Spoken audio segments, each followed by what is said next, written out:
Hello everyone, welcome to the 120 Literary and Jury Charge selection. I'm going to start off with a segment from Don't Sweat the Small Stuff, and this is on, let's see here.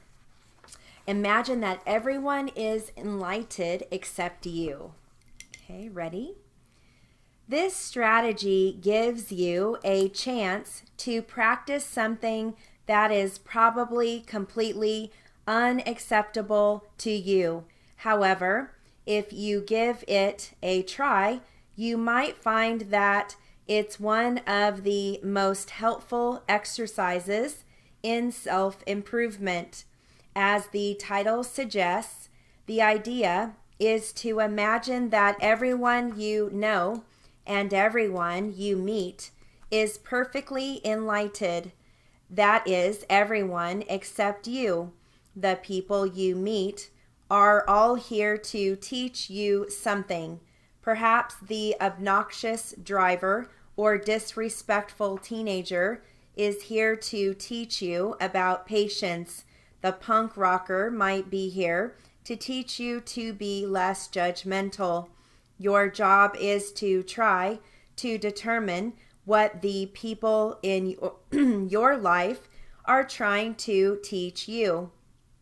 You will find that if you do this, you will be far less annoyed, bothered, and frustrated by the actions and imperfections of other people. You can actually get yourself in the habit of approaching life in this manner, and if you do, you will be glad you did. Often, once you discover what someone is trying to teach you, it's easy to let go of your frustration. For example, suppose you're in the post office and the postal clerk appears to be intentionally moving slowly. Rather than feeling frustrated, ask yourself the question, what is he trying to teach me? Maybe you need to learn about compassion, how hard it would be to have a job that you don't like. Or perhaps you could learn a little more about being patient. Standing in line is an excellent opportunity to break your habit of feeling impatient. You may be surprised at how fun and easy this is. All you're really doing is changing your perception from why are they doing this to what are they trying to teach me. Take a look around today at all the enlightened people. Okay. I'm going to read you some jury duty. Okay. All right, here we go.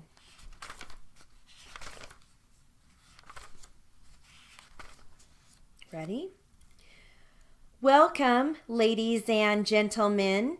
You're here for a very important purpose.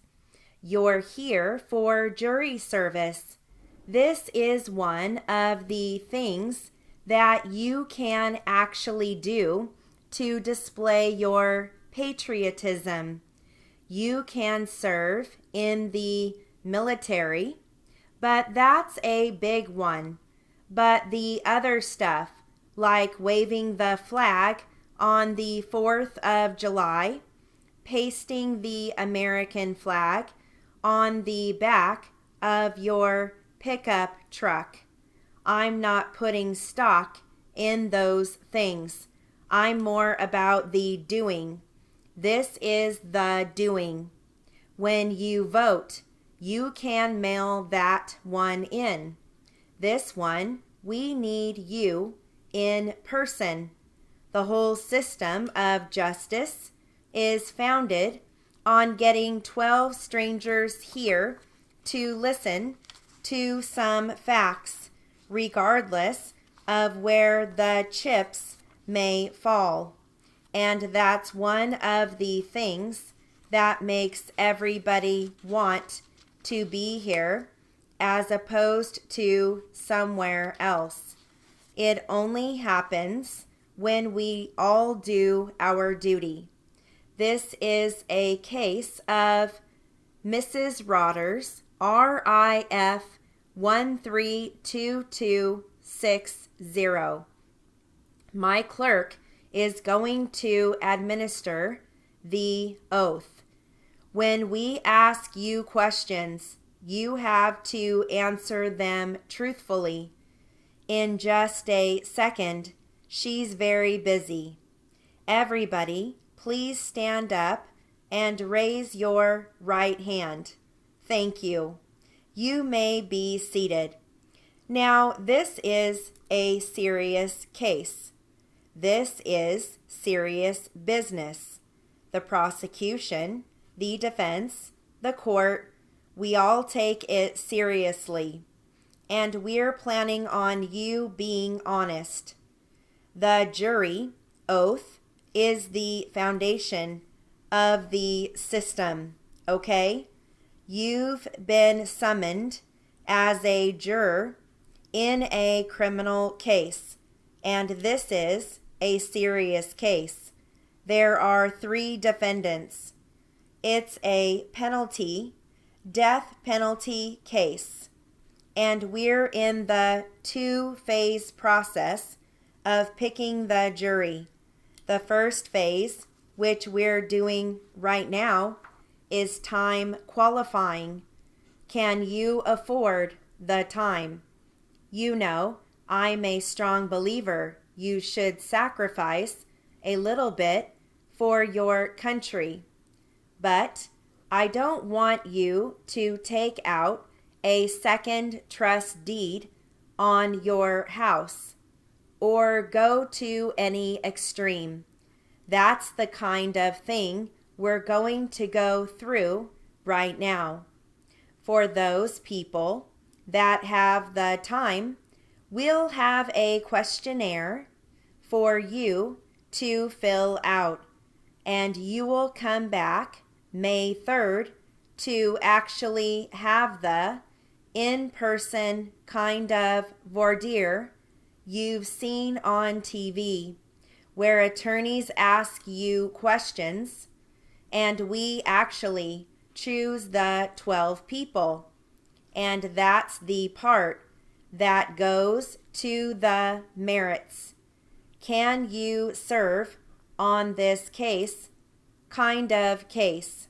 Your attitude, things like that. Here's some things to remember. What if you had a civil case or getting sued for money or whatever, and you were the one that was sitting at the counsel table, whether you are the one that's at the counsel table as a defendant in a criminal case or a loved one. What kind of juror would you want sitting in the box? You'd want jurors who would render a verdict according only to the evidence. You want somebody who is going to be honest and answer questions honestly. You want jurors who will follow the law. You will want people who will follow the orders of the court.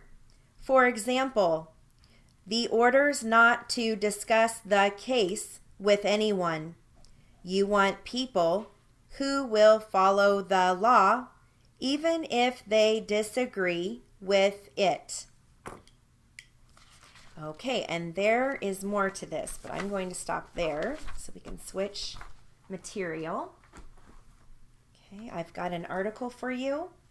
Actually, this is Congressional Record, U.S. Postal Service. Here we go. Ready?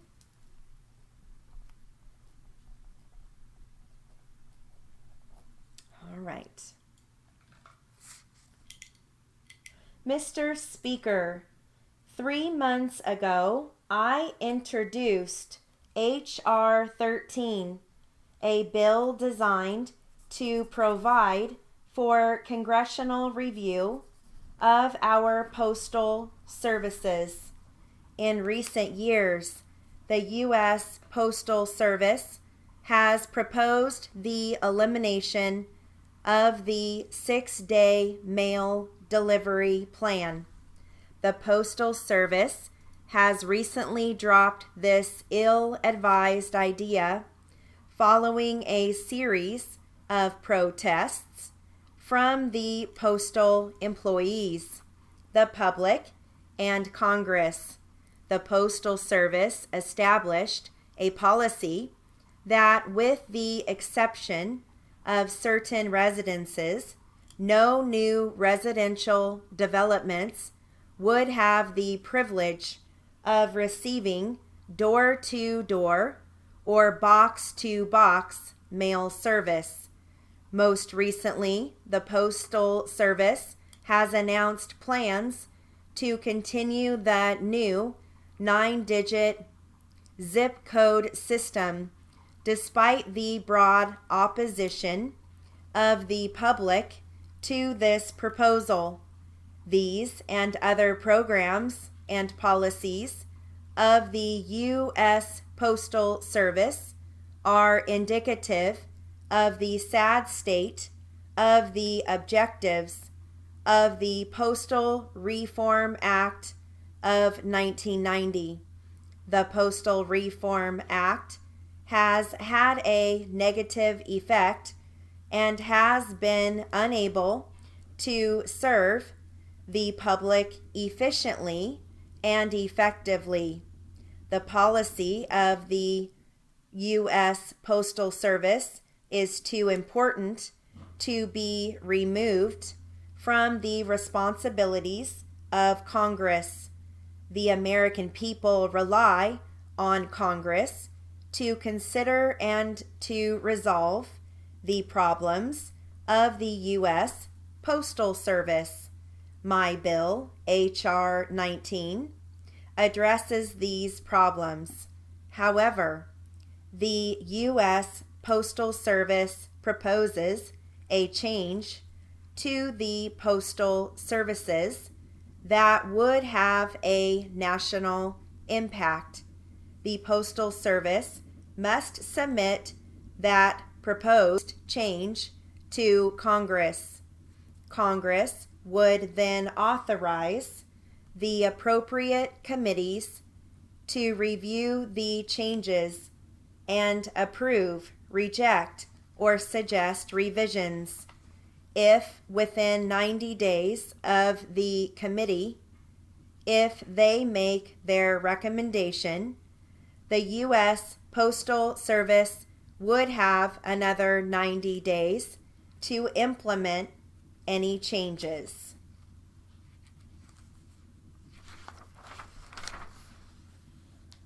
All right, I'm going to give you some jury instructions. So this is different from jury selection.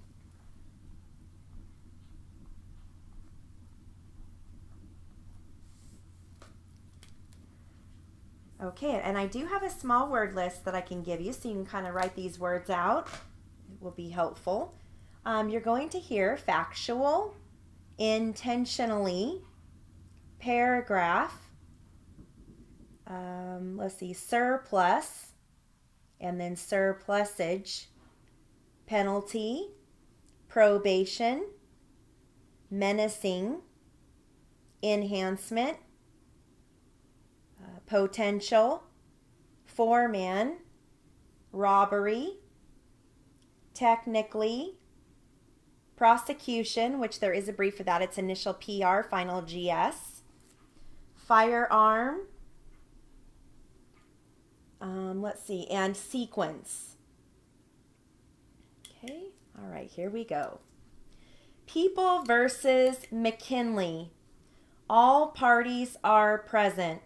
The trial jury is present. The court is going to answer the questions submitted this morning. there was a question in connection with counts 5 and 6 regarding when a principal is armed with a firearm, said arming not being an element of the above offenses. 7.55 refers to an arming. The portion not being an element of the above offenses is surplusage as far as the jury is concerned. It is a part of the verdict that were submitted. But 5 was not in the instructions, so you can disregard that portion. It is not a jury issue. In connection with the second question regarding the same counts, 5 and 6, the defendant personally used a firearm within the meaning of Penal Code Sections 4433.2.9 and 4433.2.8, Sections 8A and B.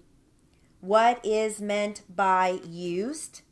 If you will, look at 7.56, the third paragraph. It will answer your question. It means to display a firearm in a menacing manner, intentionally to fire it, or to intentionally strike or hit a human being with it. Your question number 1 was, what is meant by used? Is covered by that portion. Your second question, is it within the meaning of Penal Code Section 4433.2.9, is of no concern to the jury. I will tell you that's merely an enhancement. If there was a finding against the defendant on that point, it increases the potential penalty. Penal Code Section 4433.2.8, Sections A and B, are pleadings that restrict probation if there was a finding against the defendant on the use of a firearm in certain offenses. So, it is not technically a jury question, but only the factual findings within the law. Those are principally pled so as to put a party on notice of the position of the prosecution for additional possible penalties and no probation. Those questions may be returned to the jury, and they will be filed. Mr. Foreman, if you will now turn to the instructions with respect to count 6. Your question was, if we substitute assault with a deadly weapon for robbery in the first paragraph, you actually meant the second paragraph, but we will follow your sequence. How does that change the meaning? All right, we have just about a little over a minute left. I'm going to read from Awaken the Giant Within. The stories they shared with me were incredible. One mother introduced me to her son, who had been labeled hyperactive and learning disabled. utilizing the principles of state management taught in this book, she was not only able to get him off the drug Ritalin, but they had also since been transferred to California, where her son had been retested and evaluated at the level of genius. You should have seen his face as she shared with me his new label. A gentleman talked about how he had freed himself from cocaine using some of the success conditioning techniques you will learn in this book. A couple in their mid-50s shared with me that after 15 years of marriage, they had been on the brink of divorce until they learned about personal rules. A salesman told me how his monthly income had jumped from $2,000 to over $12,000 in a mere 6 months. And an entrepreneur related that he had increased corporate revenues by over $3 million in 18 months by applying the principles of quality, questions, and emotional management. A lovely young woman showed me a picture of her former self having lost 52 pounds by applying the principles of leverage that are detailed in this book. I was touched so deeply by the emotions in that room that I got choked up, and at first I couldn't speak. As I looked out on my audience and saw 5,000 smiling, cheering, loving faces in that moment, I realized that I am living my dream.